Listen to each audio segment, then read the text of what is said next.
वज़ीर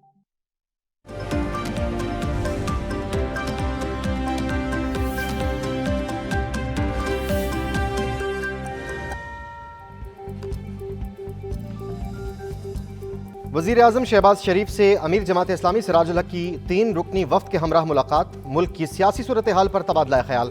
मुलाकात में वफाकी वज़रा सरदार अयाज सादिक और साद रफ़ीक भी शरीक थे। सियासत को खिदमत समझ कर करते हैं, वकला को तकसीम करने की साजिश नाकाम होगी। वफाकी वज़ीर क़ानून का लाहौर बार कौंसिल की तकरीब से खिताब। आज़म नज़ीर तारड़ कहते हैं वकला के बगैर निज़ाम चलना नामुमकिन, वकीलों को हर मुमकिन सहूलियात देंगे।